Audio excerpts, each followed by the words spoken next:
1942. Stalingrado. A finales de octubre de 1942, la ciudad a orillas del Volga aún no había caído. El Führer le anuncia al pueblo alemán: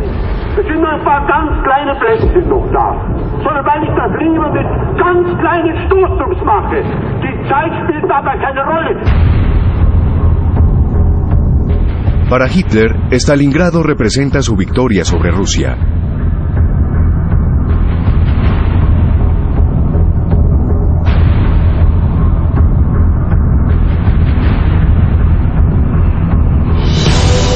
Apocalipsis. La Segunda Guerra Mundial.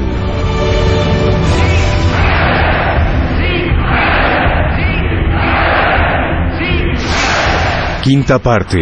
Los grandes desembarcos.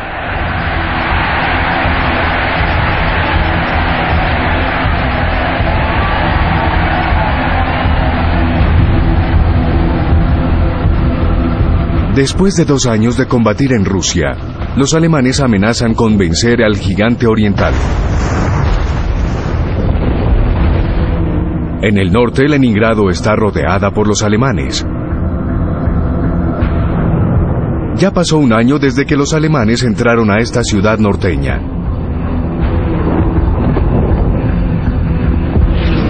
En el centro, Moscú, el objetivo principal, permanece a su alcance.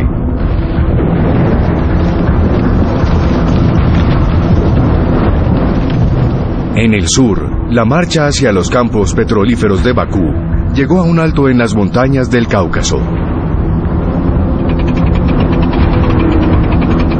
En Stalingrado, los soviéticos defienden con éxito su territorio.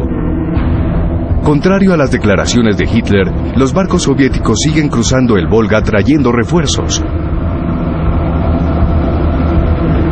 Todos los días, miles de jóvenes rusos, a veces sin ningún arma o entrenamiento militar, desembarcan en las orillas del río. Los que pretenden escapar a las balas alemanas son ejecutados cruelmente por los comisarios políticos.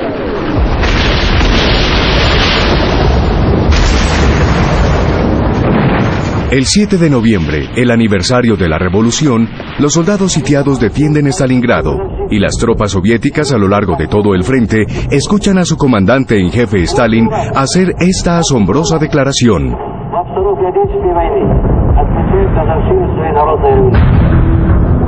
Y de hecho, el general Zhukov, el hombre que salvó Moscú, planea mantener esos focos de resistencia combatiendo hasta el final, para retener las tropas alemanas del general Paulus dentro de Stalingrado.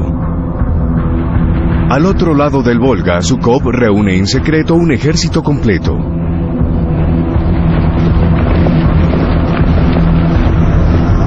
El país fue asolado, perdió 1/4 de su territorio, pero toda la Unión Soviética se esfuerza por suministrar grandes cantidades de equipo a este nuevo ejército.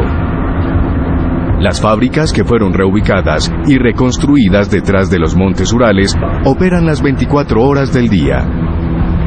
En esta tentativa se sacrificarán vidas. Invierno de 1942. Las mujeres que trabajan en estos congelados y a veces crueles talleres tienen frío y hambre. Muchas morirán de agotamiento. Pero la producción industrial del país aumentará 10 veces. Los Estados Unidos proporcionan una gran cantidad de ayuda a la Unión Soviética. Los aliados pueden reducir la amenaza planteada por los submarinos alemanes en el Atlántico Norte, formando caravanas protectoras hasta los puertos soviéticos como Murmansk. La idea del anticomunismo es aplazada. Para los estadounidenses, Joseph Stalin es ahora el tío Joe, y para los británicos, el buen Joe. Los rusos reciben grandes embarques de jeeps, tanques, aviones, camiones y latas de carne.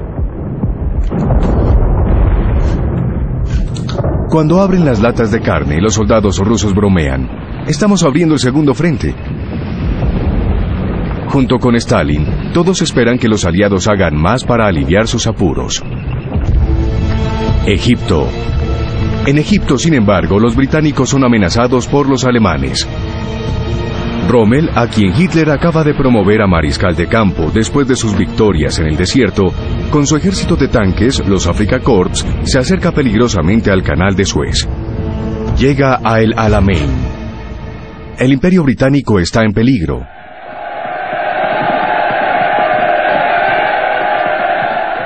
El primer ministro británico, Winston Churchill, llega para animar a su ejército en el desierto. La situación es sombría, pero mantiene su sentido del humor y comparte momentos alegres con sus hombres.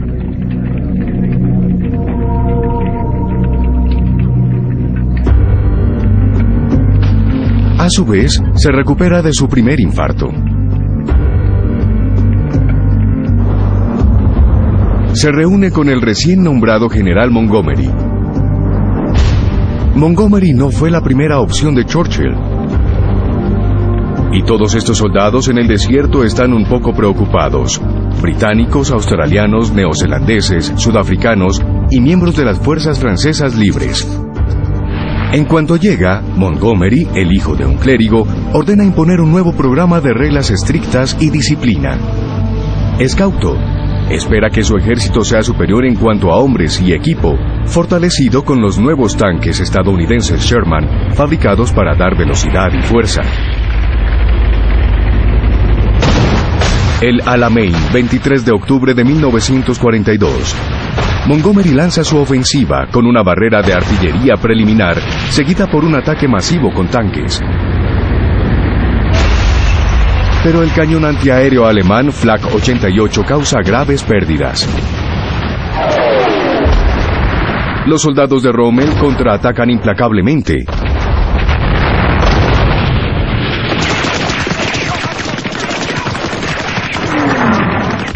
El enfrentamiento se convierte en una carga de bayoneta, al igual que en la batalla de Somme en 1916, con numerosas bajas en ambos ejércitos. En este juego mortal, el bando con más hombres es el que gana. En una carta a su esposa, Rommel escribe: "Estamos siendo aplastados por el peso del enemigo".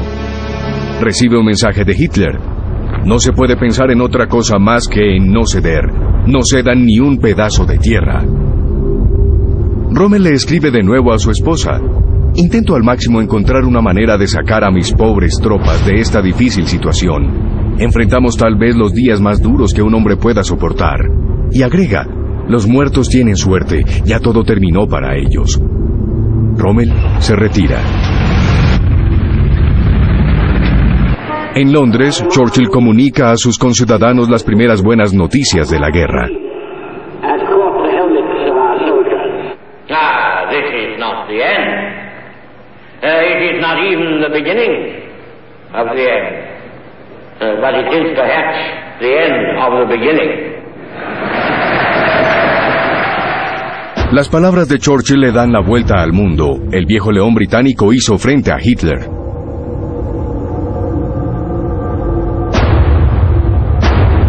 De vuelta en su cuartel general, la Cueva del Lobo, Hitler expresa su desdén. Dice: "Solo es un retraso. La guerra seguirá".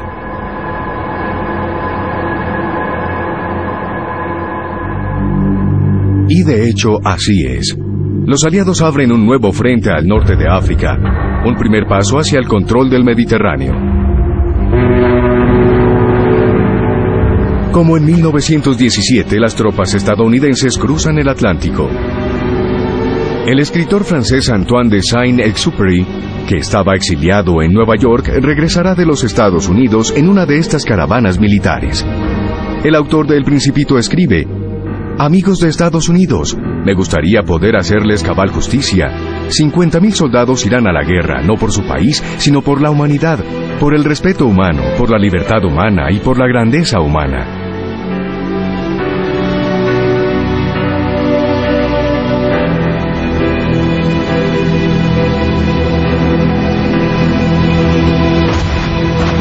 ...8 de noviembre de 1942... En las costas de Casablanca y Orán, los británicos y estadounidenses son recibidos con fuego de los cañones franceses de Vichy. Contraatacan. El norte de África todavía está controlado por el régimen de Vichy, que colabora con los alemanes, La lucha es violenta y las fuerzas locales sufren enormes pérdidas. El líder de Francia Libre, el general de Gaulle, pronuncia un discurso en la radio de Londres. Soldats, marins, aviateurs, fonctionnaires, colons français d'Afrique du Nord, levez-vous, aidez nos alliés, joignez-vous à eux sans réserve. Después de 2 días de combate contra los libertadores, las armas son silenciadas. Los aliados aseguran su desembarco.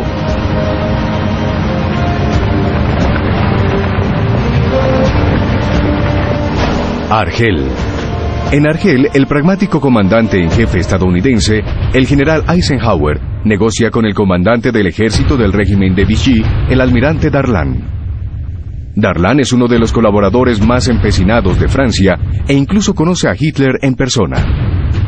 Decide cambiar de bando y las fuerzas francesas en Argelia y Marruecos se unen a los aliados. Unas semanas después, Darlan es asesinado por un combatiente de la resistencia francesa. Muchos de los franceses en el norte de África reciben calurosamente a los soldados estadounidenses. Los suavos y el ejército francés de África también sienten alivio. No querían dispararles. De hecho, pronto lucharán hombro a hombro con ellos, como casi todos los colonos franceses. También los soldados indígenas, como eran llamados en ese entonces, los integrantes de las unidades marroquí y argelina.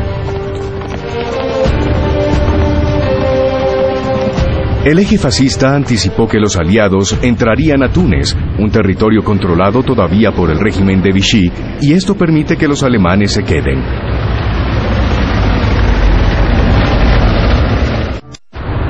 ...9 de noviembre de 1942... Rommel se retira hacia Túnez.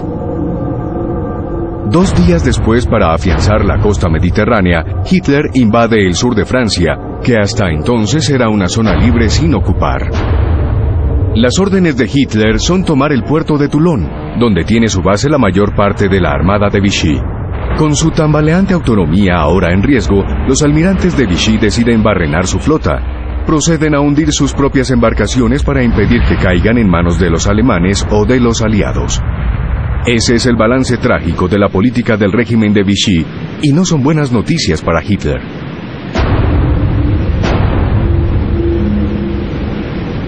Con la llegada de los alemanes, los judíos que se esconden en los focos restantes de la resistencia francesa tienen pocas posibilidades de sobrevivir. En medio de una siniestra atmósfera de redadas y denuncias en toda Europa, los niños son salvados por familias valerosas.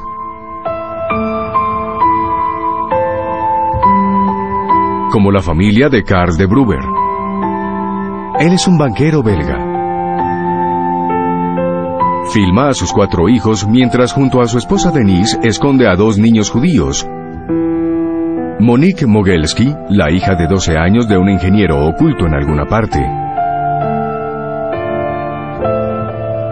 Y Adrián Sipkaru, de 6 años. La madre de Adrián fue arrestada y deportada a un campo de trabajo en Europa Oriental. Nunca volverá de Auschwitz. Ya muchos sospechan que cuando los protagonistas de la ocupación usan palabras como campo de trabajo, su verdadero significado es muerte. Karl y Denise de Brouwer son héroes cotidianos a los que un día se les otorgará el título de virtuosos entre las naciones, junto con más de 20.000 hombres y mujeres de toda la Europa ocupada.